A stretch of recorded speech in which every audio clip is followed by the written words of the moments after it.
What's up, y'all? This is We Are the People. I'm here. My name is Alec the Ill Figure. I'm here with my boy. Don Kimosabi. And my girl. Eco. And we're here with our special guest today, Graham. Tell us a little bit about yourself, love. Ask. Pop it all right. All right, yeah, right. We about to get into the nitty-gritty. Let's get it. I'll answer. All right. Yeah, you got something for me? I was just gonna ask, like, where you grew up, how you grew up. I grew up in the lovely Valdosta, Georgia. Okay. It's about 3.5 hours southwest of here. And what was your childhood like? Oh God, my childhood was interesting. Okay. We're not gonna go into all that just yet. It's too soon. You know, that was a trick question. But we'll get to some of that later. It was interesting, but good. Okay, it was good. How about this? Okay, Why don't you tell me about your occupation a little bit? Like, my occupation, yeah. well, by trade, I'm a weight management engineer. I own Overall Health LLC, Oh, okay. in which I do weight management, meal planning, and nutrition. And parking-wise, I work with Choice Hotels International. Oh, okay. So, what kind of people do you usually run across? I mean, working in this type of business, you know what I mean, when it comes to weight management, are you dealing with just common day people, athletes? It's very diverse. Oh, very diverse. Yeah. Oh, that's interesting. What got you into that? Weight problems. Weight problems. Actually, I started off with a company called Totally the Weight Loss Solutions. My pastor and first lady opened that company, I think, back in 2011, and I became part of the team in November of that year. Having weight issues myself, before I began to work for them, I did the product and learned the product, and the results were amazing.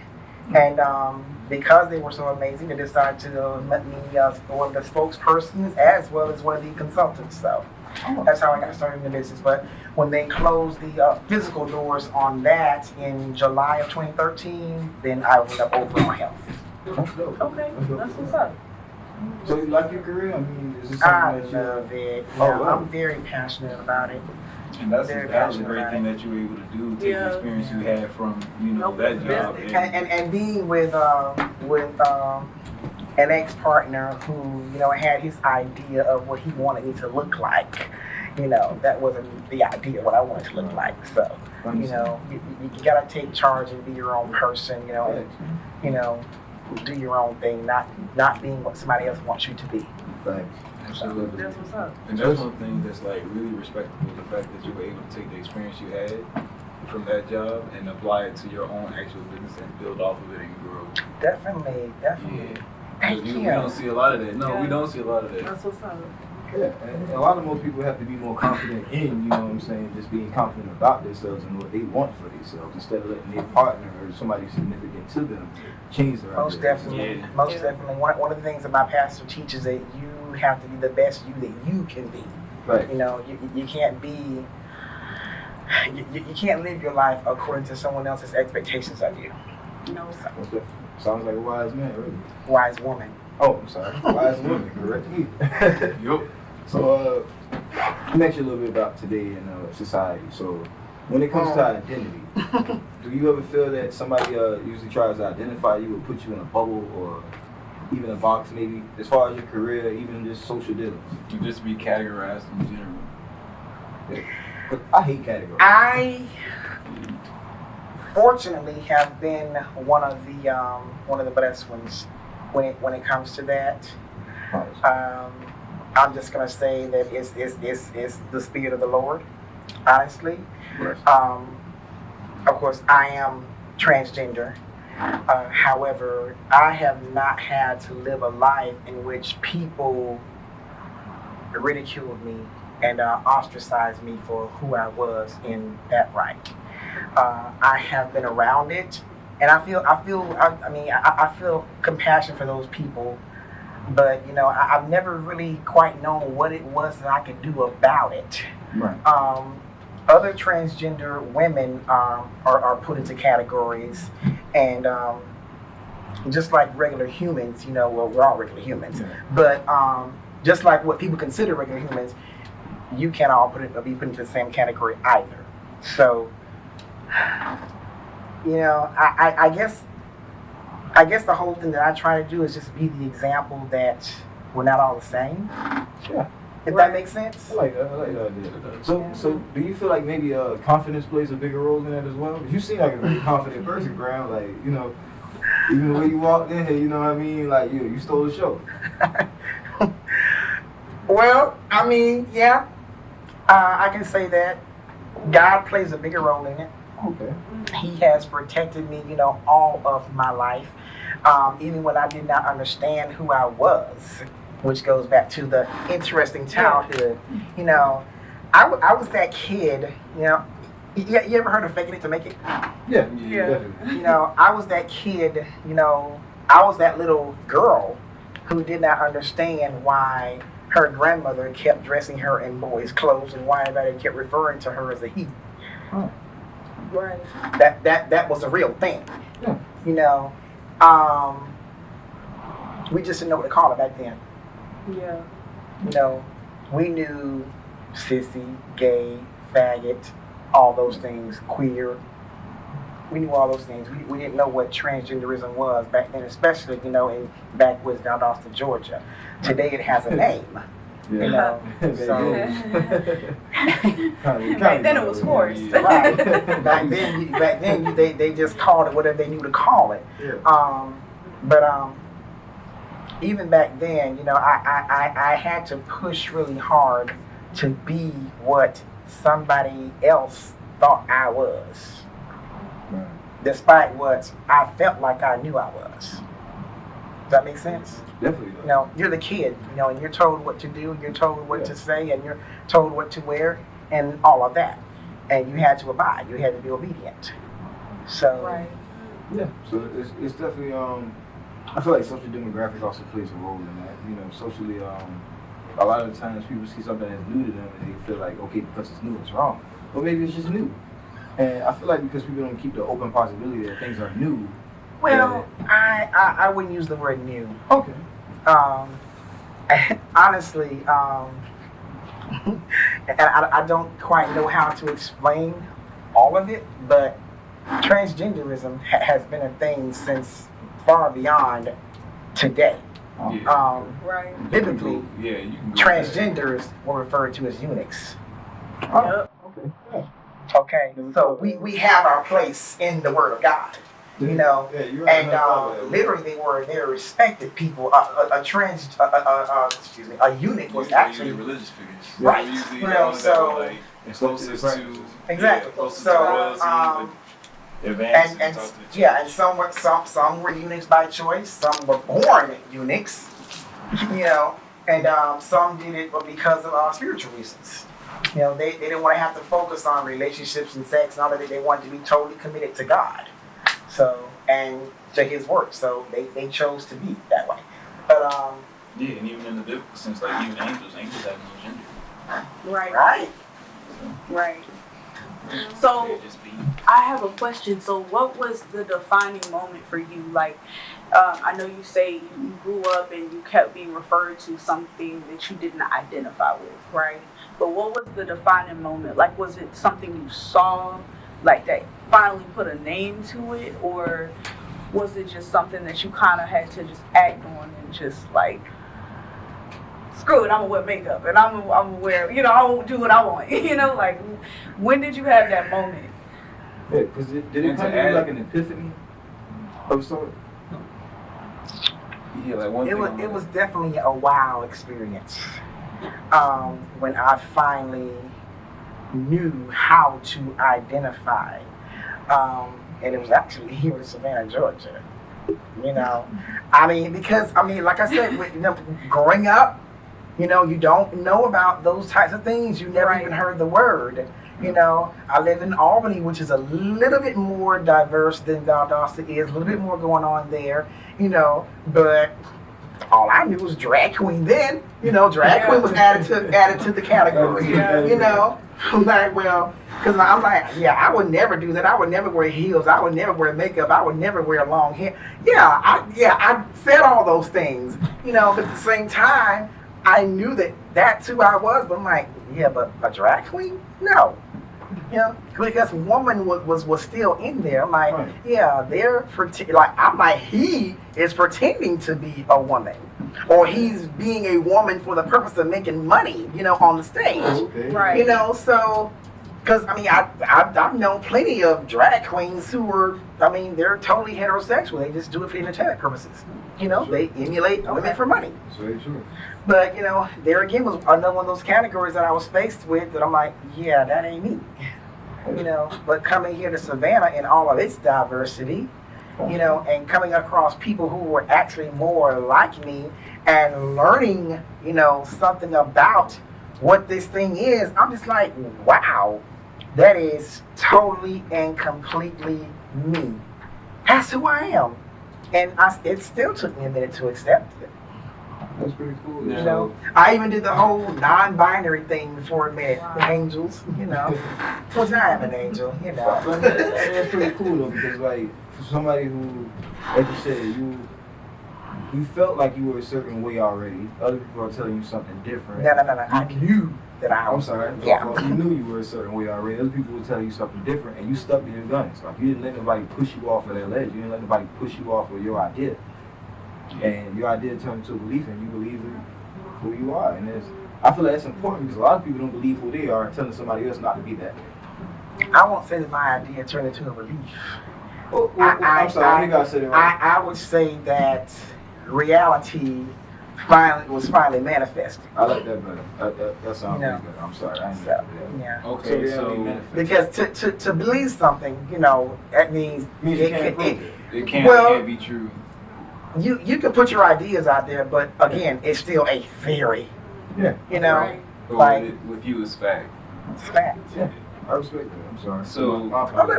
no To apologies. No branch apologies. off of you before you came to terms with everything. When did you exactly know? Was it something that was always there? Was it something that you? Yeah, it was always there. Even as a child, I knew that I was not the person they were dressing me as. If I looked under a girl's skirt, I'm trying to figure out, okay, well, why are they not the same? What does she do with hers? How does she use that? Why isn't mine that? Seriously, that's what it was. So, and it was very confusing, and actually, it was miserable. Right. It was miserable, when you just cannot figure it out because there are no sources for you to learn. Did you feel okay? So I know a lot of transgender people. When I listen to I watch YouTube videos and stuff about their experience. Did you ever feel you felt like you were in the wrong body? Did you feel that way? I'm definitely in the right body. I am definitely in the right body. God has blessed me. And that one thing is what has separated me from a lot of other transgenders that has, hindered me from being close to, what I consider my own people. I was faced with, a lot of ugly looks, from who I thought were my own kind. Turning their noses up at me and, going on about, I'm like, did I just speak to her? She just acted like that woman? That was Goodness gracious, and I talked to my elder about it, and I'm like, why are these people so freaking mean? I'm like, you speak to them or look at them and give them a smile or whatever, they look at you crazy. And she's like, because Graham, you have naturally what they have to pay for. Wow. Right. So that's what you put Yeah. it. That makes a lot of sense. Yeah. So I growing up, I always had, an excess of estrogen, far more estrogen than testosterone. So that's the reason for the hips, the voice, and everything. Right.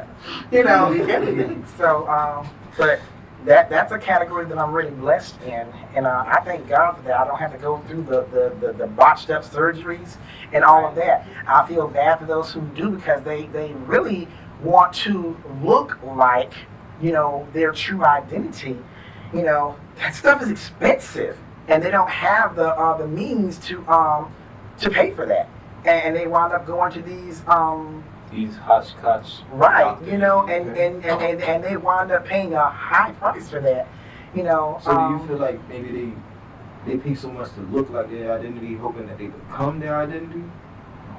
No. Yes, sir? Well, and keep in mind, I am not the authority on No, I was just you know curious. what that should be. However, you know, you could very well feel as though, well, yeah, I'm a boy, but you're comfortable looking the way you look. I'm just a boy who looks like this. Right, and I was just gonna ask you something about, okay, so I want to talk about gender roles really fast, right? So we have these specific gender roles. Women are supposed to look like this. Men are supposed to look like that.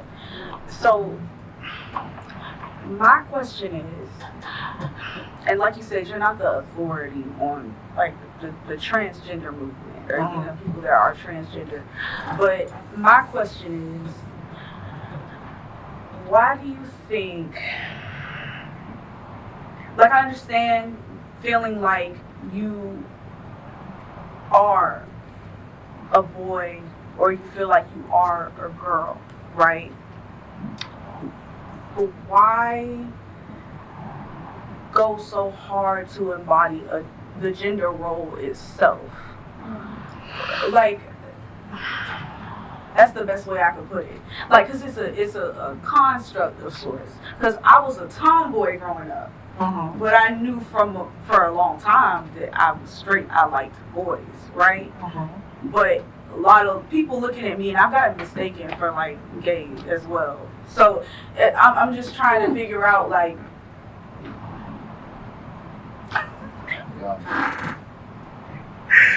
What we looking at? Oh, we're gonna talk about that later. You misbehave so well. Oh my god. I'm sick of it. I got it. If I don't mess with her, it's not a good night. I got to. But basically, like I said, like, how do you think gender roles affects transgender people just in general? Like, do you think it's something that is negatively impactful? Do you think it depends on the person? Because, like I said, it's all a role Do you think to that be there's such a assumed in a way. Yeah, I'm curious too. I don't think that there's a gender role. I mean, when it comes to transgenderism, concerning male to female, I mean, the role is female. They just put trans on it because, unfortunately, that person has a male reproductive organ. Right. You know, same vice versa, female to male. That is a guy, but unfortunately, they have a female reproductive organ. You know, and some do what is required to, change that as well. You know, I ain't got that kind of money. but and it's a year's worth of healing. I gotta go to work, so I can't be out like that. And with that being said, because you said that you love the body that God gave you. Oh gosh, yes. It's been, like, I've seen in interviews and things like that, and they ask, trans people the question, well, do you think that God made a mistake when He put you in this body? Well, God don't make mistakes. And that was something that I want to ask. Like, He doesn't make mistakes. But again, that's a spiritual thing with me. I'm good with what God gave me. But then one would say, well, yeah, you good with what God gave you because you look like a female. Maybe so. If I didn't look so much like a woman, then perhaps, I don't know, maybe I would try to change things. But what's the difference in, what's considered a traditional woman, getting plastic surgery? That's a good one. That's a good one. When it comes to female to male, if that were me, I just don't know if I would go through the turmoil that's involved with doing all because that. I feel like that would be like a big strain on a person's mental. Well, and then, Your physical too. and also things aren't going to work quite the same. Yeah, like some of them get hysterectomies. If you get a hysterectomy, this is just like my experience with other women in general who have just gotten hysterectomies. It affects your hormones. It changes everything about how your body functions. It could cause body aches. It could cause sleep problems. Like it could cause so many issues because your hormones are off balance. Because your body doesn't have that organ that produces those hormones. My hormones are balanced anyway.